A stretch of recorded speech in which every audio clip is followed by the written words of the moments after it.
Bueno, mi nombre es Valentín Alejandrez, soy director de Cinter y editor de este libro.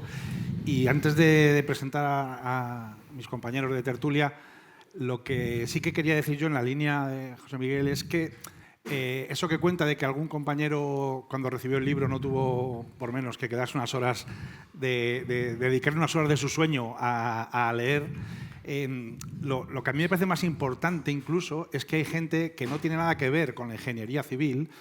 Tenemos amigos y amigas, yo personalmente, que a veces me compran los libros porque por hacerme un favor, o que dicen, bueno, si has hecho un libro, te lo compro.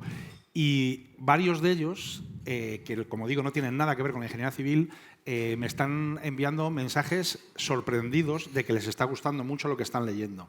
Creo que es muy importante que haya libros como este, como el que presentasteis la semana pasada o hace 2 semanas, ¿no?, de Carlos Polimón también, que han coincidido en el tiempo estos 2 libros, que son libros sobre ingeniería, pero que no solo van dirigidos a los estudiantes, alumnos y profesores o profesionales de la ingeniería, sino que cualquiera, aunque no tenga nada que ver, puede leer ese libro y es muy importante para que valoren, para potenciar y valorar las obras civiles, el trabajo que se hace aquí en nuestra escuela y que se refleja luego en las obras civiles que vamos pisando todos, ¿no? Entonces, bueno, sí que he de decir que el libro es cierto que nace con la vocación de ser el libro de la asignatura de Historia y Arte en la Ingeniería de esta escuela, de Caminos en Madrid. Pero yo, en cuanto empecé a trabajar con ellos llevaban trabajando mucho más tiempo, pero cuando yo empecé a trabajar con ellos en la edición del libro, lo comentamos y nos dimos cuenta que este libro tenía que ir más allá, no podía quedarse como un libro solo de una asignatura. O sea, este libro creo, honestamente, que se va a convertir en un libro de referencia sobre la historia de la ingeniería civil y la estética. No olvidemos esa banda. Entonces, sin más, yo no voy a hablar mucho, os voy a dejar que hablen ellos, que son los que saben. Entonces os presento, bueno, están conmigo Mercedes López, profesora de aquí de la escuela, ya jubilada, Jorge Bernabeu, profesor aquí también y socio fundador de Bernabeu Ingenieros, y José Antonio Martín Caro, que es profesor aquí, por supuesto, de la asignatura, y CEO de INES Ingenieros. Si os parece, podemos empezar hablando un poco de la asignatura, de la historia de la asignatura. Entonces, Mercedes, ¿te parece empezar tú un poco con la historia de la asignatura? ¿Y solo tengo 3 minutos? Muy poco, tiene muy poco. Bueno, pues sí, la asignatura comienza desde los inicios de la escuela, que era en realidad una escuela con un profesor y 5 alumnos, o sea, que estaban en el gabinete de máquinas de Betancourt. Y dura desde el 1802 al 1808, ¿no? Llegan los franceses y se cierra, muere, y viene Fernando VII y se monta la segunda escuela ya en el segundo trienio, en los años 2023, y ahí ya figura, porque en un principio con Betancourt únicamente era la mecánica y la hidráulica lo que interesaba, pero ya en los años 2023 se ve que ya han introducido la asignatura que la llaman arquitectura civil, pero no se habla de profesores porque además son 3 años que no se dan, ni los 3 años se dan las clases, solamente en 2. Y en el año 36 es cuando, en el 1836, es cuando se abre definitivamente la escuela con la Ramendi. Y ahí eligen como profesor de nuestra asignatura a un ingeniero militar, porque claro, no existían ingenieros. El concepto de ingeniería es mucho más moderno y como no existían ingenieros civiles, pues se recurre a un ingeniero militar de la primera promoción, de la promoción de Betancourt, que en el año 23, o sea que los franceses lo depuran, se queda fuera de lugar y se va a hacer arquitectura. Entonces, arquitectura se estudiaba en la Escuela de Bellas Artes de San Fernando y como arquitecto ingresa en la escuela a dar la asignatura de arquitectura civil y la ingeniería mecánica y muchas, porque son 3 profesores para muy pocos, o sea, en 10 años que dura la primera escuela ya funcionando.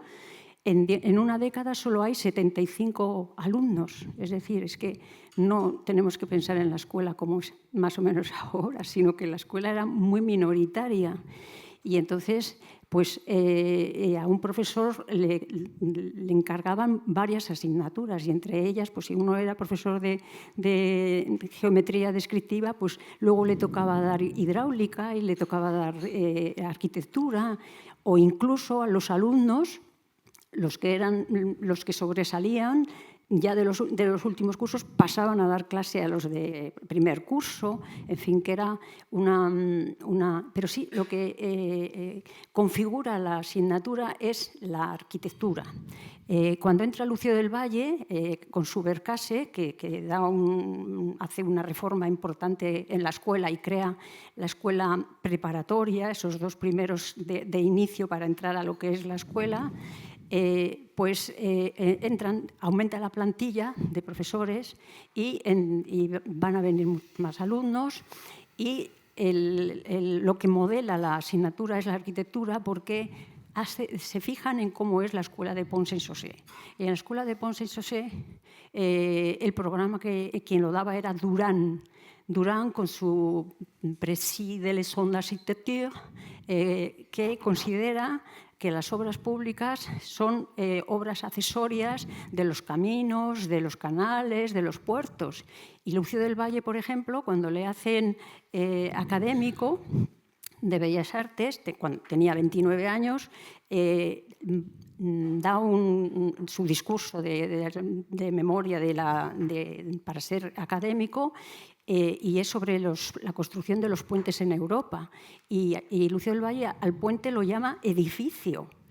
O sea, que está en esa consideración de que no son obras civiles. Puede sorprender al lector cuando coge el libro de Ingeniería Civil y que empecemos con las pirámides, con los zigurats. O sea, dice, ¿esto qué es? ¿No? O sea, y es que, claro, es que la referencia de la historia de la arquitectura se va a imponer.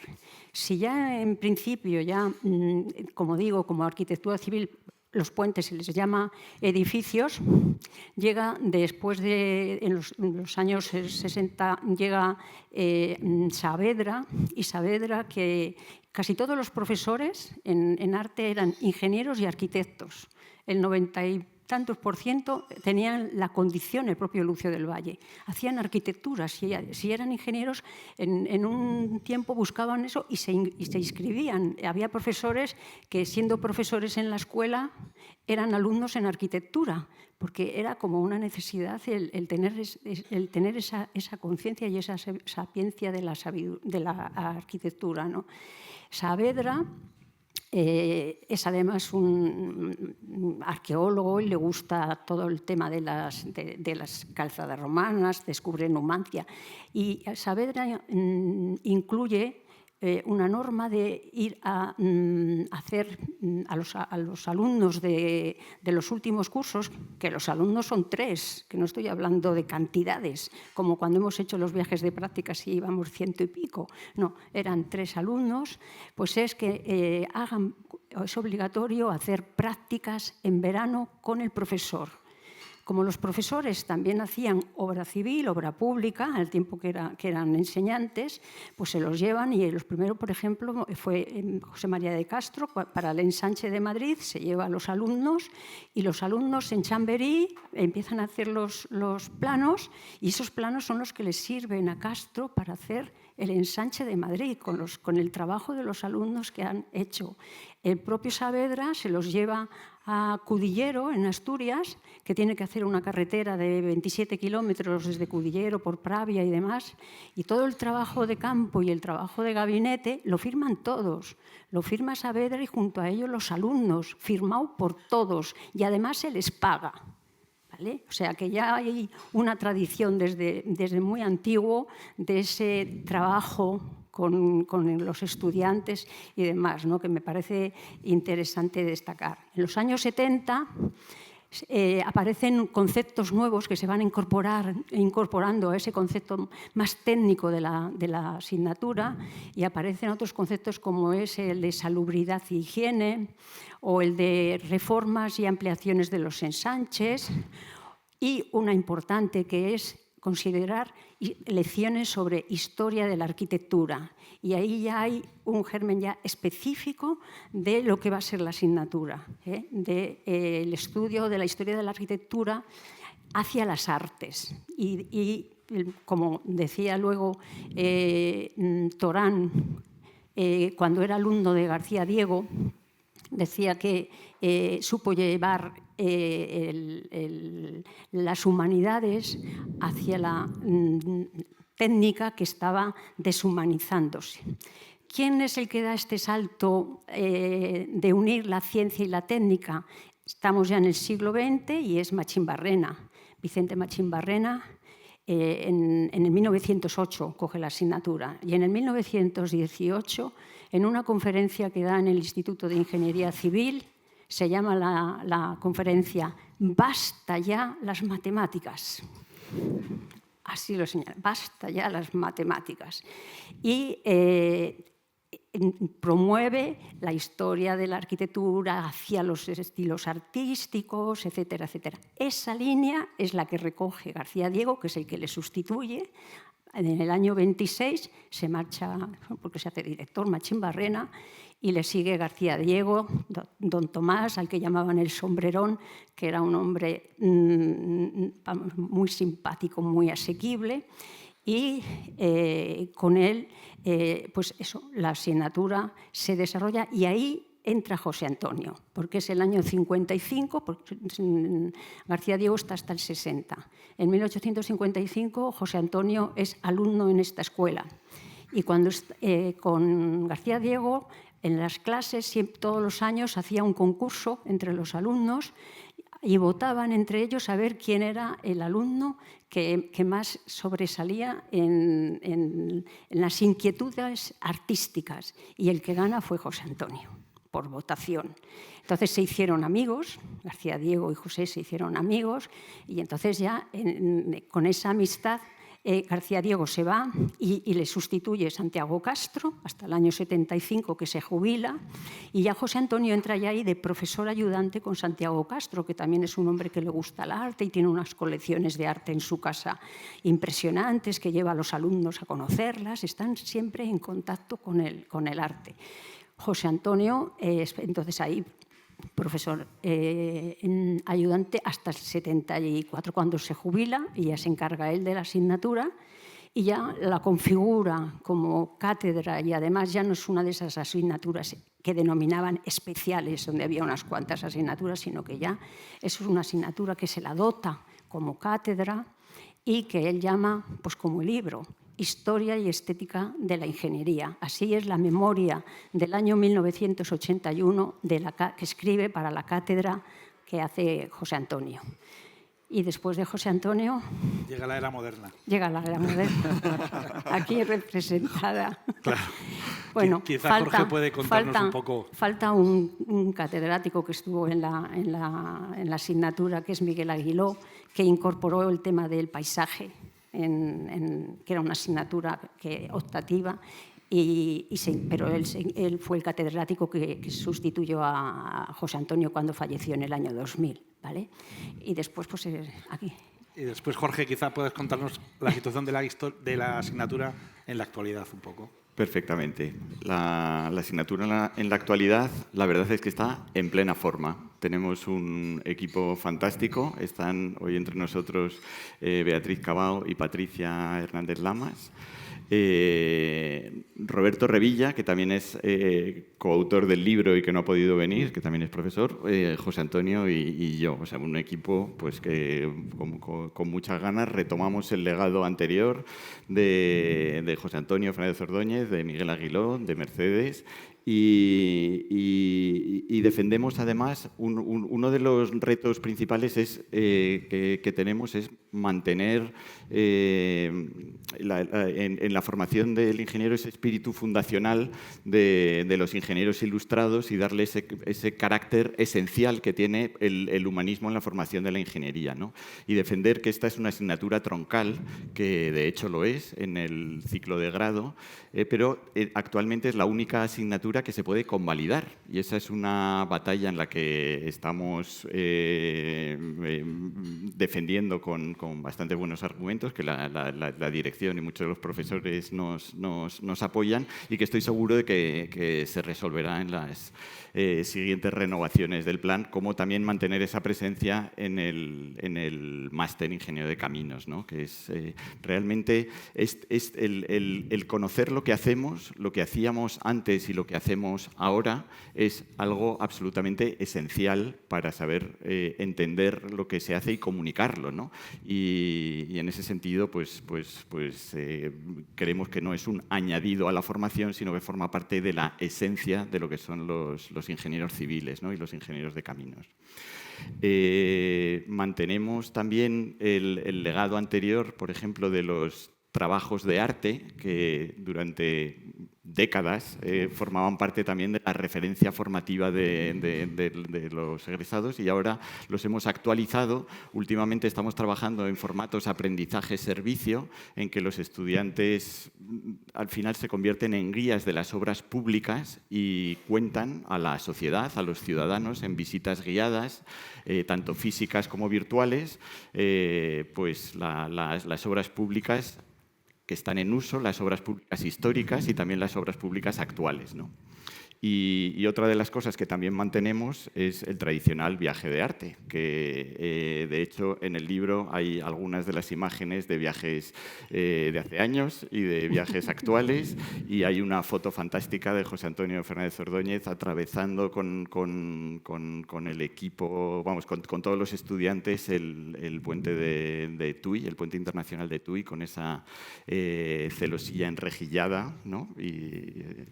Es en Portugal, pero bueno, da igual. ¿Es en el Miño o en Portugal? Es el Miño, sí. Sí, pero en Portugal. En la frontera. En la frontera, sí. Muchas gracias, Jorge. Y bueno, en cuanto al libro, José Antonio, igual tú nos puedes contar un poco cómo se gestó o la historia un poco del libro. Bueno, pues el libro es una historia larga, ¿no? Ayer, precisamente, revisando los primeros borradores, eran del 2015. O sea, fijaros, han sido casi 10 años, sin el casi, de proyecto. De hecho, yo no sé si Mercedes, Roberto y Jorge tienen la misma sensación, pero cuando acabas, yo cuando me lo mandó Valentín impreso, tenía una sensación de vacío total, ¿no? O sea, 10 años, por fin, ¿no? ¿Ahora qué hacemos? Pues sí, la verdad que la culpable, entre comillas, del libro es Mercedes, ¿no? Mercedes, cuando ya coge el mando de la asignatura, nos cita. Jorge, Roberto y yo obedientemente acudimos, ¿no? Yo creo que eso fue 2014, más o menos, Sí, ¿no? fue un parto duro y largo, sí. Y decidimos pues, que todo esto nace como una ayuda al alumno, ¿no? Es una asignatura, como ha dicho Jorge, muy transversal, pero que te obliga a consultar una bibliografía extensísima. Y es verdad que el ejercicio que se ha intentado hacer es muy ambicioso, porque es condensar en 500 páginas pues, la historia de la construcción desde el punto de vista de los ingenieros, ¿no? de una perspectiva más civil, pero la veíamos como una cosa obligatoria, ¿no? Para que el alumno, independientemente que es muy recomendable que asista a las clases, pues pueda tener un libro de consulta. Sí es que se ha hecho un ejercicio importante de tener unas fuentes bibliográficas nucleares, ¿no? De cada capítulo, porque pensamos o nos gustaría evitar que el alumno simplemente se ciñera al libro, ¿no? Que es uno de los principales errores que podemos tener, ¿no? Ceñirnos con una materia e intentar restringirla a un libro por muy bien escrito, por muy extenso que sea, ¿no? En ese sentido, el libro nació como un ejercicio de síntesis para el alumno, pero yo creo, como ha dicho Valentín, que se ha convertido casi en un libro generalista, ¿no? Además, el libro, bueno, yo creo que cuando acabamos no hubo demasiadas discusiones fijaros, con el índice de capítulos. Yo creo que ahí más o menos llegamos a un acuerdo rápido de cómo había que estructurarlo. Tened en cuenta que en el primer capítulo nos ventilamos 3.000 años, ¿eh? Y en los últimos pues son 20, 25 años por capítulo, ¿no? Entonces, pero ahí no hubo mucha discusión. Sí que se nota que es un libro redactado por 4 autores diferentes, aunque sí que es verdad, y sobre todo Mercedes hizo un ejercicio de que la estructura y el hilo conductor de todo se detectara un mismo hilo. Jorge también tuvo buenas ideas por la manera de leer el libro. Tú puedes leer el libro con el texto, también puedes leer el libro con las citas y también puedes tener una visión transversal del libro mirando los pies de figura, ¿no? Eso es una manera... O sea, hay varios libros dentro del libro. De hecho, cuando acabamos el texto pensábamos que habíamos acabado, ¿no? Y que va, ¿no? Todavía quedaban las imágenes, las figuras, los textos. Y como todos los libros, pues al final, o los grandes proyectos, los proyectos se abandonan, no se acaban, ¿no? Llegó un momento, a Mercedes la tuvimos que decir que por favor parara, porque seguía corrigiéndonos los borradores, y de esta manera hemos conseguido que Valentín también nos ayudara un montón en la parte de edición final y terminarlo, sin más.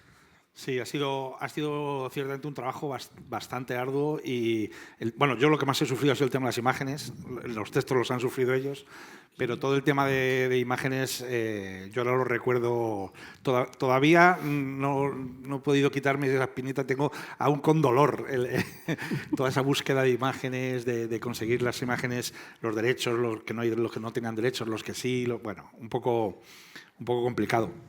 Es verdad, el libro al final son casi 600 páginas, tiene más de 750 ilustraciones. Hay que destacar que entre todas esas ilustraciones hay, Jorge, tú tienes la cifra exacta, ¿cuántos croquis hiciste para el libro? Es que no tengo la cifra exacta, no la cifra. O sea, como unos 80, yo qué sé. Alrededor de 80 croquis que Jorge ha dibujado o ha reinterpretado. Bueno, es una cosa brutal, ¿no? Y bueno, son casi 600 páginas a todo color, a un precio imbatible, hay que decir. Y bueno, está estructurado con los 26 capítulos que comentan, que todos tienen pues, un título corto muy directo, luego tienen un subtítulo algo más evocador, y finalmente, o sea, inmediatamente después del subtítulo se incluye siempre una cita, como decía José Antonio, una cita de alguno de los personajes claves en toda esta historia de la construcción, ¿no? Entonces, bueno, no podemos hablar de los 26 capítulos porque nos podríamos eternizar, evidentemente. Entonces he pensado que podemos igual dividir un poco en grandes bloques, ¿no? En 4 bloques. Uno de ellos va a ser corto, desde la antigüedad hasta el siglo XVIII. ¿No? Ahí es nada. Entonces, si te parece, ese gran bloque lo vamos a dividir en 3 para que digáis alguna cosa a vosotros cada uno que pueda, bueno, una reseña de lo más importante de esos periodos, ¿no? Entonces, en este primer gran bloque de la antigüedad al siglo XVIII, si te parece, Mercedes, empezamos contigo y te dejamos de la antigüedad a la ingeniería romana. Total, nada. 3 minutos. Ya me da vértigo solo de ponerme en eso. Porque tendríamos que empezar con las primeras civilizaciones, eso que decía José Antonio, es que en esta época medimos con milenios, no con siglos. Vamos avanzando por milenios. Las primeras civilizaciones que se acumulan todas en valles fluviales. Entre el paralelo 30 y 40 a 45 grados latitud norte. Y ahí está el Tigris, el Éufrates, el Nilo, y luego en Oriente está el Indo y está el río Amarillo. Todos están en la misma franja, ¿no? Y eso nos remonta, pues eso, a la prehistoria, a la protohistoria, porque ya son asentamientos en valles fluviales. 3 características desde el punto de vista constructivo que los diferencia a estos pueblos primitivos y los que inician en Egipto, los que se inician en Mesopotamia, utilizando barro en lugar de piedra, como en Egipto. Después, los griegos, con todo el tema de las islas del Egeo. Y luego, los romanos, pues pasamos de materiales, empezamos estudiando pues, la construcción con grandes volúmenes y grandes masas en piedra, en las pirámides, con una construcción realmente con una cohesión interna de los trabajos en las pirámides, de un movimiento ingente de personas, de una perfecta construcción, porque ha llegado hasta nuestros días. Y en cambio en Mesopotamia con el barro pues esos santuarios, esos templos que hacen esos zigurat, pues los conocemos más desde el punto de vista de interpretaciones arqueológicas, porque el barro no perdura y por tanto se hacían los famosos tel, las montañas, y sobre ellos incluso construían los propios mesopotámicos. Y en Mesopotamia además hay muchas culturas que en cambio en Egipto con el Nilo, que actúa como una autopista de sur a norte, y da esa linealidad que van a tener sus templos, y luego la ortogonalidad que hace el sol. O sea, tienen una línea recta del río y luego el sol que gira de este a oeste, ¿no? Y eso se va a traducir en sus complejos de los templos, que van a ser unos templos gigantescos que están rodeados de muros ciegos, y que, como el templo de Karnak, pues tiene una sala hipóstila que tiene 5.000 metros cuadrados, que las columnas tienen 23 metros de altura y de diámetro 3,5 metros, con unos dinteles, porque pasamos al sistema de construcción de pilares y dinteles con la piedra, ¿no? Y hacen obras que todavía los vemos, y además son no solamente ya se empiezan a proyectar grandes, sino que se amplían, y se están miles de años construyendo el mismo templo con ampliaciones hacia la derecha, hacia la izquierda, y son complejos, ¿no? Unos complejos importantes. En cambio, los griegos, que hacen templos, es un canto a la belleza en unos edificios abstractos que lo convierten en un modelo, y que todo el rato giran en torno a ese modelo hasta perfeccionar el tipo, en una escala más humana, con una perfección también magnífica, y sobre todo, y sistemas constructivos de maestros, y sobre todo maestros de la plástica, porque los griegos inventan un sistema plástico que da una solución bellísima, que es el peristilo. Es que a su celda, donde tienen a sus dioses, las imágenes de sus dioses, que también tenían los egipcios, ellos lo envuelven con columnas alrededor, y adopta una visión encima, con un espacio, con un emplazamiento muy elegido, especial, en un lugar como Grecia, montañoso y demás, y ahí construyen esos puentes que tienen esa característica. Y decía lo del sistema constructivo porque, claro, construir con piedra sin argamasa, que sí que la conocían, pero no la utilizan, todo va por gravedad, en un terreno tan sísmico como es Grecia, pues tenía bastante valor, ¿no? ¿Quiénes dan el siguiente paso? Los romanos. Los romanos, utilizando el ladrillo y el hormigón puzolánico, ese clínker natural volcánico del que disponen, construyen grandes bóvedas y, por tanto, cubren grandes espacios, que hasta entonces no había. Hasta entonces no había esos grandes espacios, las grandes termas, las grandes basílicas, y vemos cómo a partir del 50 a.C. combinan el ladrillo, lo combinan con el hormigón puzolánico y hacen las primeras estructuras mixtas de la historia. Los dos materiales trabajan, y para aliviar el peso del hormigón meten ladrillos, arcos de ladrillo que están embebidos dentro de la masa, y como digo, así se constituye estas obras.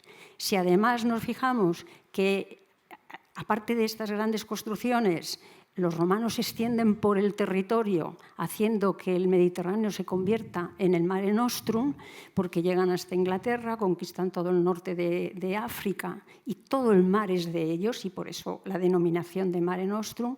Quiere decir que hay unas infraestructuras de calzadas, de puentes, de abastecimientos de agua, canalizaciones, puertos, que es impresionante, y que aquí lo único que me deja Valentín es que lo denomine, pero no se puede explicar, porque eso es muy amplio. Que se matriculen de la asignatura. Vale, ya está. Jorge, a ti te toca la ingeniería medieval, del románico al gótico. Muy bien. ¿Cómo nos puedes resumir eso? Pues mira, aprovecho para contar dos cosas que están muy presentes a lo largo de todo el libro. Que una es que lo que se construye siempre tiene relación con la organización de la civilización o sociopolítica del momento. O sea, lo que se construye es reflejo de cómo está organizado el mundo, incluso es más, es que el mundo se organiza por cómo se construye. Y esa es una de las ideas que está en el libro, y la segunda es, a lo largo de todos los capítulos, es que se explica, el libro explica cómo se construyen las cosas, ¿no? Es una historia de la construcción y desvela, digamos, pues cómo se construían las pirámides o cómo construían los romanos, que eran muy ingenieros en su manera de afrontar el problema, ¿no? Y en la Edad Media, por ejemplo, vemos estas dos cosas muy claramente en el paso, por ejemplo, del románico al gótico. En el románico se construyen monasterios y en el gótico se construyen catedrales. El monasterio es un espacio, pues, en el que se busca el refugio, que normalmente están relativamente aislados en entornos más rurales y que, bueno, pues están vinculados, pues, a las órdenes benedictinas y al hora et labora. Y en cambio en el gótico las catedrales se van a situar como en los centros de las ciudades, van a irradiar esa gloria divina y van a transformarse, pues, en una teología de la luz, al revés. Hay un cambio, digamos, de paradigma también en esa exaltación, digamos, de ese recogimiento y esa vida monástica. Se ha pasado al esplendor y al representar esa grandeza divina también con una grandeza de construcción, ¿no? En cómo se construye se pasa del muro románico al esqueleto de piedra del gótico y de estructuras, pues muy sólidas y continuas de muros y bóvedas con arcos fajones y contrafuertes del románico a unas estructuras nervadas en la que lo resistente es exclusivamente esos nervios. Lo que se cimbra son los nervios de la bóveda de crucería y luego eso se rellena de plementería, pero ya no hay una superficie resistente, hay un esqueleto de piedra, ¿no? Y esa estructura nervada está relacionada con cómo se construye, ¿no? Que se cimbra solo esos nervios en módulos de madera. En uno de los croquis del libro, por ejemplo, se explica cómo una razón constructiva es la que orienta que las bóvedas, en vez de ser sexpartitas, las bóvedas góticas, que tenían un cruce entre la nave principal y dos naves transversales en diagonal, constituyendo una bóveda sexpartita, eso durante la construcción inducía unos empujes longitudinales que no estaban compensados. En el esquemita se ve mucho más fácil que si lo intento explicar ahora, que en cambio en la bóveda cuatripartita, que la intersección era perpendicular de dos bóvedas más estrechas, el empuje sin compensar es mucho menor. Es decir, que el riesgo de colapso durante la construcción era mucho más reducido, ¿no?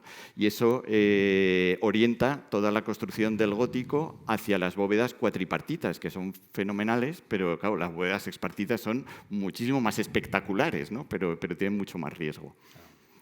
Muchas gracias. Y bueno, damos un pequeño salto y, José Antonio, llegamos al siglo XVIII, un poco XVIII, ¿no? El nacimiento de la ingeniería moderna. Que realmente es nuestro siglo, ¿no? El del ingeniero moderno. Y bueno, todos pensamos que todos los capítulos son muy importantes, pero el 18 desde luego es fundamental, ¿no? Así por lo menos lo veo yo. El 18 es fundamental porque es el otro gran salto ingenieril de conocimiento que hay aparte de Roma, ¿no? Hasta todo lo que ha estado contando Jorge del medievo, la aproximación a la ingeniería o a la construcción se hacía en base a la experiencia constructiva, a la intuición y a reglas geométricas, ¿no? El 18 coincide en muchas cosas que hace que sea un siglo muy especial. Primero, se montan las escuelas politécnicas, ¿no? Empieza a haber un consenso científico-técnico en todo el mundo en base a un conocimiento racional, ¿no? Eso es fundamental a la hora de explicar por qué cuando llega la revolución industrial, la necesidad de medios de transporte para vertebrar el país, como es el ferrocarril, se genera toda una gimnasia constructiva en base ya a reglas técnicas. La resistencia de materiales tarda un poquito más y las reglas del medio continuo, pero empiezan a aparecer las teorías de estabilidad de bóvedas, reglas de procedimientos de proyecto muy similares a los que usamos hoy en día el ingeniero, ¿no? Entonces se junta por una parte esa necesidad de grandes infraestructuras, canales, ferrocarriles, donde además las exigencias del trazado ya no son las de un camino, ¿no? Un ferrocarril tiene un trazado y un canal mucho más exigente, por lo tanto derivaba en grandes estructuras, túneles, viaductos, etcétera. Y por otra parte hay una posibilidad, hay un corpus científico de ingenieros que son capaces de abordarlo, ¿no?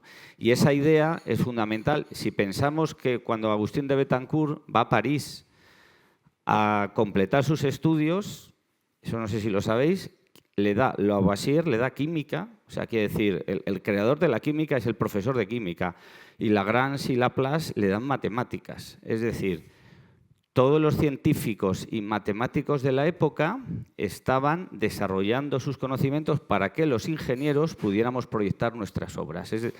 La ingeniería civil en ese momento es la praxis que impulsa el desarrollo de las ciencias básicas. Cosa que, como le contamos a los alumnos, pues hoy en día no es así, ¿no? Los grandes avances científicos pues están provocados por otras cosas y los ingenieros muchas veces nos apropiamos de ello, ¿no? Por eso el 18, todas estas ideas que subyacen detrás del gran desarrollo que se genera, las intentamos contar de una manera amena a través del desarrollo del ferrocarril, de las grandes figuras como fueron Betancourt, Peyronnet, Séjourné y de sus grandes obras. Pero lo importante del 18 es que nace la figura del ingeniero y la metodología de trabajo tal y como la entendemos hoy. Gracias, José Antonio. Bueno, cerrado este gran primer bloque, los otros 3 van a ser más cortitos porque lo vamos a dividir cada uno en un siglo. Nos quedan el 19, 20, 21. Entonces, el siglo XIX, si te parece, Jorge, puedes hablar tú un poco, aunque podríamos hablar del siglo de la industrialización y de personajes como Telford, pero quizás podríamos centrarnos un poco más en el ferrocarril y personajes como Stephenson y Eiffel o, bueno, tú. Perfecto. En el 19 hay una revolución absoluta en la forma en que se organiza el mundo, ¿no? O sea, de hecho, lo que somos hoy en día también es heredero de ese cambio de paradigma que supone la revolución industrial y todos los procesos asociados, ¿no? En el ámbito de la construcción se introduce un nuevo material, que es el hierro, y el hierro va a venir asociado a una ingeniería del hierro que va a revolucionar lo que se había venido construyendo hasta entonces. Hasta entonces se construía en piedra y se construía en madera, con unas dimensiones pues que podríamos estar hablando pues en torno a los 20-30 metros de luz en el ámbito mayor de las luces construidas con piedra. El hierro va a permitir fulminar totalmente esas dimensiones y en muy pocos años, pues desde mediados del siglo XIX hasta finales del siglo XIX, se va a pulverizar esas dimensiones. Se van a empezar a hacer vanos de 100 metros de luz, 150 metros de luz, como el de Stephenson, 300, 400, medio kilómetro de luz, y lo mismo pasa en las cubiertas, en las torres. Se construye una torre de 300 metros de altura, que es la Torre Eiffel. Y la lógica que hay detrás de eso es una lógica que también rompe con toda la herencia anterior de lo construido. Hay una ingeniería del hierro que tiene un contraste radical con esa herencia más de las referencias de piedra que estaban asociadas pues, a la arquitectura y a las bellas artes, ¿no? Las formas de la ingeniería van a ser absolutamente novedosas. La Torre Eiffel tiene una forma que es resultado de las acciones que resiste fundamentalmente el viento, ¿no? Y de ahí viene su perfil. Y las grandes estaciones ferroviarias, por ejemplo, también sus cubiertas son tan novedosas y en cuanto a dimensión y en cuanto a forma de lo que supone, que muchas de ellas las tienen que tapar y hacer unas fachadas de piedra para que queden, digamos, más accesibles o más entendibles dentro de lo que era ese momento, ¿no? Hay a muchos puentes que les pasa un poco lo mismo. Se hace un puente fantástico como los de Telford de fundición y se completan con unas torretas de piedra que se anclaban. No solo era el estribo que lo anclaba con el terreno, sino que también de alguna manera lo estaba anclando con los referentes anteriores, ¿no? Pero este de 19 también va a introducir no solo esas formas, sino toda una novedad en los procesos de construcción. Y se introducen nuevos procesos como los avances en voladizo, los empujes, los izados, los vanos flotados enteros. Por ejemplo, el de Stephen, el que estábamos hablando antes también, de 150 metros flotados sobre las aguas del río, que el río de alguna manera estaba ayudando a salvar el puente, a construir el puente que luego lo va a salvar, ¿no? Y bueno, pues sí. Un pequeño apunte del 19. Pasamos al siglo XX, el siglo del hormigón, tal y como le conocemos ahora mismo, no olvidándonos del hormigón puzolánico romano. Y Mercedes, quizás tú puedas contarnos algo de ese siglo XX. Pues sí, el hormigón, curiosamente, que se desarrolla como material estructural cuando le introducen el hierro y hacen el hormigón armado, pero tiene una historia anterior a lo que ha contado Jorge. Si el primer puente metálico es del 1779, Smeaton hace veintitantos años antes, en el 1753, hace el faro de Eddystone y ahí utiliza hormigón hidráulico. O sea que se adelanta. Lo que pasa es que el hormigón nace como mortero, no tiene forma, no tiene imagen. ¿Y cómo va a competir en el 19 con unas estructuras metálicas perfectamente definidas, con sus múltiples perfiles y demás? ¿Cómo van a competir con la Torre Eiffel y esas grandes empresas que están construyendo? Pues el hormigón empieza a luchar como mortero y empieza siendo un mortero hidráulico y son avances que hacen los jardineros, los constructores, los ladrilleros, los cementeros, es avanzando en el mortero por su capacidad de fraguado bajo el agua. Enseguida se va a utilizar para planear el territorio y para ir construyendo infraestructuras en el territorio, pero se sumergen, son invisibles, se entierran, no se va a ver. Van a ser, por ejemplo, las obras marítimas, las obras portuarias, aumentan de escala gracias al hormigón, porque pueden hacer diques de hormigón que con las piedras no se podía. Y entonces pues, aparece Poirel haciendo el puerto en Argel o el puerto de Marsella. Aparecen los grandes puertos gracias a un material que está sumergido mientras el protagonista es el hierro. Ellos por debajo, con el hormigón, se está avanzando, ¿no? Cuando se manifiesta al exterior con otro que no era ingeniero, porque al principio no está en poder de los ingenieros, durante el 19. En el 20 es cuando ya van a ser los ingenieros los que lo dominen con las normativas del cálculo. Pero el que lo hace emerger es un señor que se llama un ladrillero, François Coignet. François Coignet es un señor que tiene una fábrica en Saint-Denis, muy cerquita de París, y allí hace su casa con su betón aggloméré, con su hormigón aglomerado, que no tiene armadura.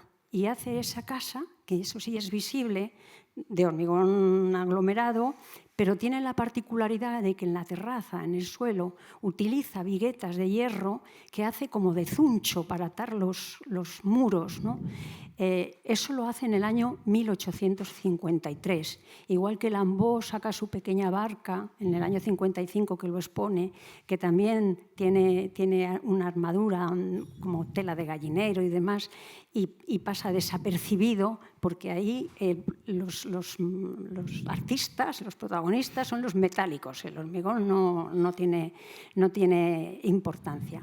¿Cuándo pasa a ser un material estructural y deja de ser mortero?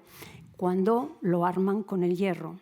¿Y quién lo hace al principio? Pues un jardinero, porque sigue estando en manos de esto, pues de profesiones, y este era Monnier, que trabajaba en las tullerías y hace tiestos. Y lo hace su patente en el año 67, pero luego esa patente la va extendiendo y entonces la extiende a las tuberías en el 68 y la extiende a los puentes y a las pasarelas en el 70 y pico y empieza a hacer puentes que se ven en Australia, o sea, porque lo comercializan por todo el mundo. Se le muere el hijo y entra en una depresión muy grande y les vende a los alemanes, a Freytag, le vende la patente y hacen el sistema del Monnierbau de los alemanes. Freytag se lo pasa a Weiss, que es el profesor de la Politécnica que está en Viena, y con Koenen, que Koenen ha empezado a hacer el Reichstag, la gran cúpula, está ahí el edificio del Parlamento, y son los grandes científicos del hormigón, los que estudian en profundidad el comportamiento resistente del hormigón armado son los alemanes.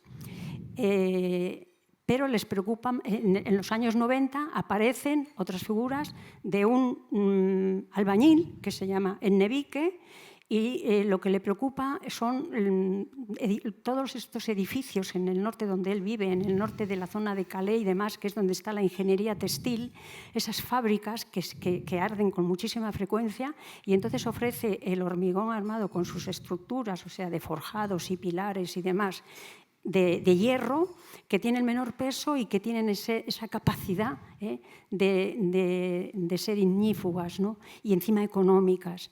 Y luego hace en el 92 la patente de su famoso estribo, dando lugar a que veamos que realmente Ennebike conoce lo que es el cortante, porque va a patentar su famoso estribo, que va a unir los hierros que están a compresión abajo con los que están a tracción arriba. Y por medio de esas U's, que es el estribo, es como intuye que ahí hay un esfuerzo cortante. Lo comercializa por toda Europa, a Brasil, en Nueva York, o sea, se extiende por muchos sitios y le interesa muchísimo la parte comercializadora, incluso inventa una revista y tiene concesionarios. Y liga el proyecto con los concesionarios, ellos hacen el proyecto, les vende la patente a X, en España es Rivera, el que está con el sistema Ennebike, y así el hormigón se va desarrollando por sistemas. O sea, hay muchas patentes que están en manos de los constructores, de los empresarios y no de los ingenieros. ¿Y qué va a pasar? Pasa que en el 1906 nace la primera circular, la primera normativa del cálculo del hormigón, que tiene lugar porque se derrumba una pasarela en la exposición de París del 1900. Hay un globo celeste de hormigón armado que tiene 46 metros de diámetro y dentro hay otra esfera con el zodiaco. Era una historia así bonita del universo, y había una pasarela justo al pie de la Torre Eiffel, había una pasarela de hormigón armado que tenía 100 y pico, 120 o 140 metros lineales de longitud. La exposición se había inaugurado y ellos todavía no habían terminado con la pasarela. ¿Y qué hacen? Descimbrar muy rápido. Y descimbran tan rápido que se hunde la pasarela y se mueren no sé cuántas personas debajo, porque claro, está en los andenes del Sena, y por ahí con la exposición, pues por ahí pasa mucha gente, muchos heridos, muchos muertos, y se hace una comisión con varios ingenieros, donde está Ennebike, Consider, Rabut, el profesor, etc. Y el que al final va a hacer el informe va a ser el matemático, Lévy, que hace la normativa y que comete el error de considerar que el hormigón tiene su modo elástico de trabajar es constante, igual que el del acero. ¿Quién va a sufrir las consecuencias? Los ingenieros. Y en este caso fue Freycinet el primero que se da cuenta. A Freycinet le ocurre que cuando está haciendo en el 1911 sobre el Allier un puente, ve con asombro que la cimbra desciende 13 centímetros y entonces no da crédito y va a los laboratorios donde se han hecho esas pruebas para hacer esa circular y esa normativa y habla con los trabajadores con los que han hecho los ensayos y le dicen que es que los elasticímetros no dejaban que llegara a romper el hormigón porque los elasticímetros eran unos aparatos muy caros y no podían dejar que se rompieran. Y entonces interrumpían el ensayo antes de que rompiera el hormigón, con lo cual las soluciones que dan para hacer la normativa son falsos. Y por eso ya Freycinet, que eso lo estudia bien Jorge, pues entiende lo que le pasa a sus rótulas. Y nada, pues después se impone el hormigón armado y después del armado, pues ya la perfección ya por cómo se construye y demás es con el pretensado. Y eso ya lo dejo aquí, ya son los maestros del hormigón. Ya no es de tener que estar ahí luchando contra eso, sino que ya se impone además con la carretera y no el ferrocarril. La carretera se impone ya el hormigón armado y pretensado indiscutiblemente o compite, pero ya es el maestro. Y aquí otro maestro, ahora para que lo explique. No, pero a los maestros del hormigón lo vamos a dejar para que lo lean en el libro, que está muy bien explicado. Y vamos a saltar hasta nuestro siglo, hasta nuestros días, al siglo XXI, que es el siglo de los grandes rascacielos y los grandísimos puentes, herederos todos de rascacielos y puentes que se hicieron en el 20, pero igual, José Antonio, nos puedes contar un poco cómo está ahora mismo el tema de los grandísimos puentes y rascacielos. Sí, en esta línea ambiciosa del libro no solo nos hemos querido parar a relatar cómo se construía y qué se construía, sino qué se está construyendo y qué se va a construir, ¿no? Y en ese sentido hay al final del libro 3-4 capítulos que pretenden hacer de enlace y de exponer cuál es la situación que los alumnos se van a encontrar cuando salgan a la calle a proyectar, que nos ha parecido siempre muy interesante, ¿no? Hay un capítulo específico que lo hemos titulado Puentes actuales, ¿no? Buscando la ligereza, que quizás se pueda dividir en tres grandes etapas, ¿no? Le dedicamos un apartado especial a los puentes atirantados, porque es la última tipología en aparecer y es una tipología muy utilizada cada vez más y que quizás, como es la última, pues no se le presta la debida atención en las diferentes asignaturas, ¿no? Por lo menos esa fue la sensación que tuve yo cuando vine a la escuela, ¿no? Luego hay una parte muy interesante que es un poco esta obsesión que tenemos ahora por buscar la ligereza, ¿no? Llevar la ligereza a límites, que no la esbeltez, sino la ligereza de nuestros puentes y de nuestros edificios.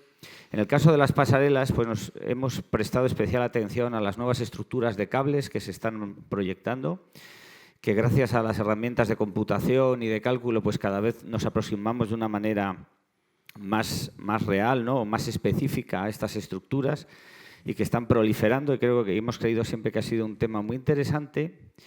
Y luego, finalmente, es más un apartado de reflexión, que lo escribimos entre Jorge y yo, ¿no? Que es ver un poco qué situación tenemos ahora en el siglo XXI, ¿no? Yo salí de la escuela en el año 94-95, me quedé haciendo la tesis, pero sí que viví el final del milenio, ¿no? Que parecía que todo se iba a acabar. Y en esa época yo recuerdo que irrumpieron una serie de elementos interesantes en nuestro mundo, en el mundo de la ingeniería civil, sobre todo en el mundo de los puentes, que muchos venían de la arquitectura y de la escultura y que empezaron a, digamos, cambiarnos las reglas del juego, ¿no? a los ingenieros, ¿no? Empezamos a ver proyectos un poco locos, por decirlo de alguna manera, o que no obedecían a lo que nosotros nos habían enseñado en la escuela, ¿no? Y es verdad que hubo un periodo ahí, no sé si oscuro o complejo, pero es verdad que una vez que se han pasado esas fiebres, ¿no? Al menos esa es la idea que tenemos, los ingenieros que proyectamos tenemos una libertad mayor a la hora de proyectar, ¿no? Nos hemos quitado un poco una especie de corpiño o corsé que teníamos antes y empezamos a hacer cosas asimétricas, o pensamos que la distancia más corta entre dos puntos no tiene que ser una recta, ¿no?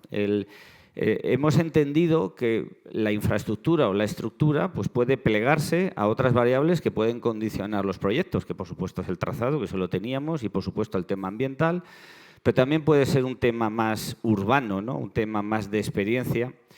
Y la única obligación que tratamos de reflejar en el libro es que nos podemos complicar la vida todo lo que queramos, pero tenemos que resolver el problema de una manera elegante, y ese es un poco donde está el kit de la cuestión, ¿eh? Una vez que hemos condicionado nuestro proyecto, tenemos que ser capaces de buscar una solución técnica y coherente con la formación que hemos tenido, ¿no?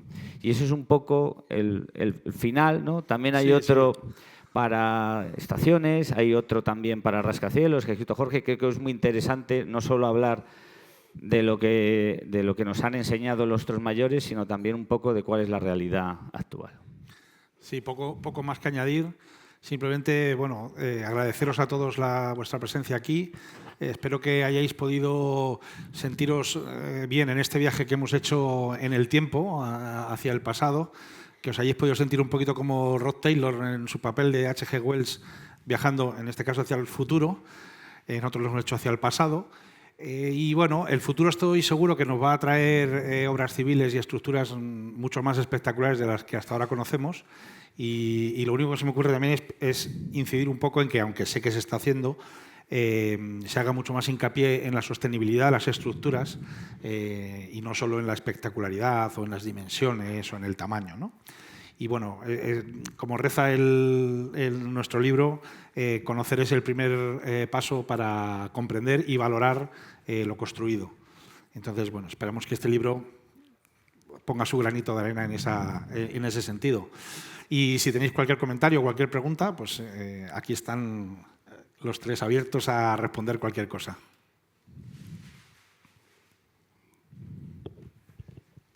Jesús. Buenos días. Yo lo primero y fundamental, que es lo que quería, la intervención iba en esa línea, simplemente de agradeceros varias cosas. Uno, la clase que nos habéis dado hoy, que viene perfecto, un repaso de este tipo.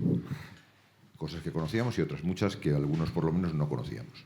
Segundo, agradeceros la publicación. Y Jorge sabe que yo he sido plasta en los últimos años, siempre andaba preguntando ¿y cuándo vais a lanzarlo? ¿Cuándo vais a lanzarlo? Bueno, porque me parece fundamental. Pero me parece fundamental porque yo creo que en cualquier área de conocimiento hay un tema que, con lo que se ha dicho aquí, como yo eso también lo he peleado en contra de que sea la única asignatura de la que se puede prescindir en la escuela, me ha parecido siempre una barbaridad.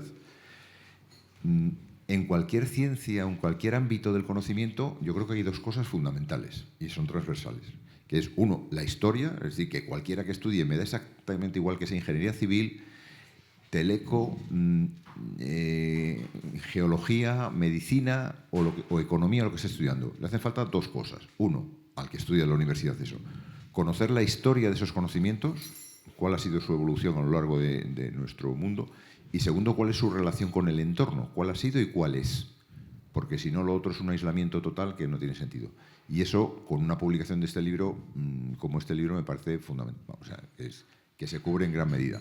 Con lo único que me queda es animaros a que no solamente se quede en la escuela, sino que, como habéis dicho, yo creo que es muy importante darle difusión fuera, porque puede ser muy importante para la ingeniería civil y para los estudios de ingeniería civil.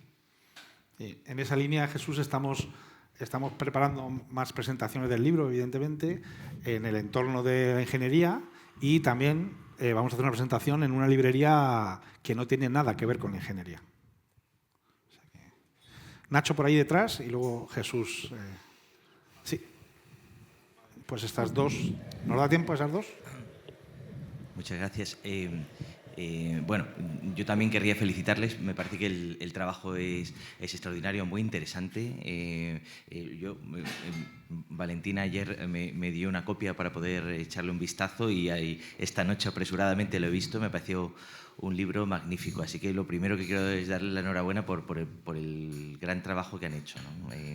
Yo quería preguntarles por una cuestión. Yo creo que el libro tiene una cosa que para mí es valiosísima, ¿no? Que es que al mismo tiempo que acompaña sobre la historia de las construcciones, ¿no? De la ingeniería civil, va contando cómo surgen las ideas, cómo se construye la idea, ¿no?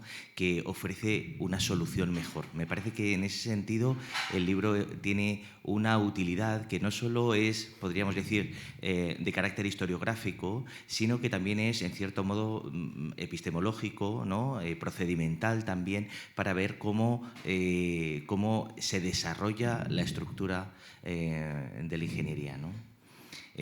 Yo quería preguntarles por la dimensión estética, que me parece que es un aspecto esencial, ¿no? Y que efectivamente siempre ha tenido una relación problemática en el mundo de la ingeniería, ¿no?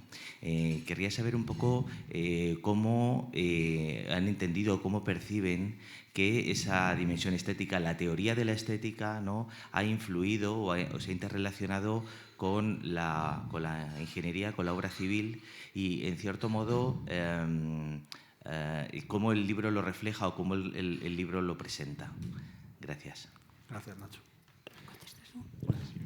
El libro se enfrenta a la estética, como a lo largo de la historia de la construcción, sin ningún complejo. O sea, la historia de la construcción y en concreto de las obras civiles tienen un carácter propio tan potente que siempre han tenido unas características que lo diferencian de otras realidades constructivas, ¿no? En cuanto a su relación con lo natural, su escala, su carácter público, ¿no? Que al final son obras que son hechas para utilizarlas por todos, ¿no? Y como bien decías, en esas ideas generatrices en el libro, casi todos los autores, los grandes ingenieros y los grandes constructores, cuando se enfrentaban a la realidad construida o a sus problemas constructivos, siempre iban más allá y tenían la intención de hacer algo que tuviera, pues, representara un poco, por ejemplo, pues en el puente de Brooklyn, las pilas que diseña y que hace un montón de pruebas. Revlin quería que se convirtieran en unas torres representativas de la grandeza a la que iba a ser el puente, que al final va a ser el origen de la ciudad de Nueva York, ¿no? Y eso le pasa a casi todos los autores, incluso Rivera, por ejemplo, que era muy ingeniero, también estaba muy preocupado por esa realidad estética de las obras. De hecho, yo creo que, fíjate, quizás el paradigma de todo esto es Maillard, ¿no? O sea, Maillard es un ingeniero que aporta una propia estética a los puentes. El tema, yo creo, que dice Jorge sin complejos, es que lo que ha sido siempre una aproximación errónea es hacer una obra civil y tratar de embellecerla después, ¿no? Eso realmente es lo que no funciona. La obra civil tiene su propia estética, que está muy relacionada a su escala, a sus materiales y a sus formalidades resistentes o no, ¿no? Depende del caso. Y de hecho Maillard fue una sorpresa, ¿no? Irrumpió en el mundo del arte de una manera hiperagresiva cuando nadie se había fijado en el propio arte que tenían las obras civiles, ¿no? Por eso yo creo que es la persona o el autor que cambia la manera, no de que los ingenieros veíamos la estética, sino que las personas en general veían la ingeniería como parte de arte, ¿no? Y eso es interesante. Bueno, el propio José Antonio, cuando le hicieron académico de Bellas Artes, su discurso era sobre funcionalidad y belleza y la estética. Y Jorge, que mencionaba a Revlin, se atribuye a Mies van der Rohe ese dicho de más es menos, y no es de Mies van der Rohe, es de Revlin.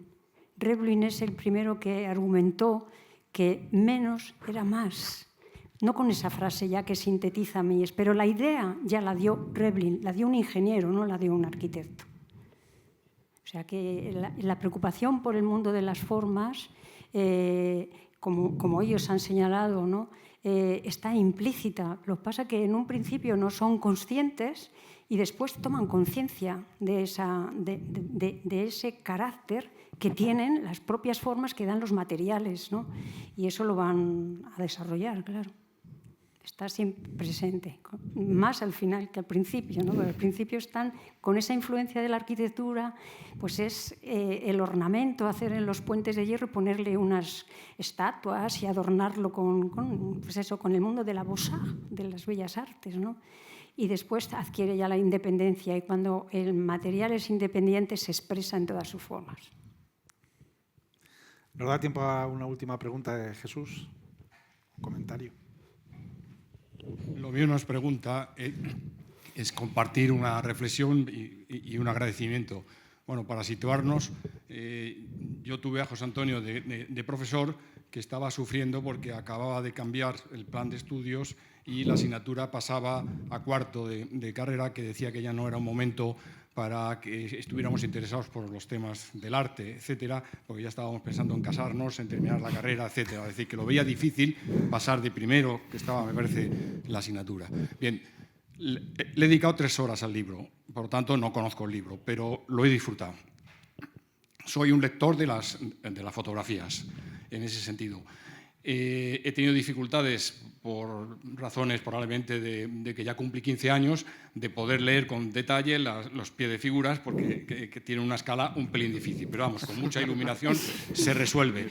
Los pies de figura no me han dado toda la información que en ese momento me inquietaba y tenía que ir al texto. Ahí he tenido dificultades porque hay que rebuscar en el texto y como no hay ningún subrayado ni ninguna, sino que hay que leerse el contexto, pues ya no encuentras a veces fácilmente lo que quieres. Pero la información está y lo he disfrutado. Es lo único que quería compartir. Gracias, Jesús. Pues si no hay nada más, estamos ya fuera de tiempo. Muchísimas gracias por venir a todos. Y bueno, seguro que va a haber más cafés entre caminos interesantísimos dentro de poco. Gracias.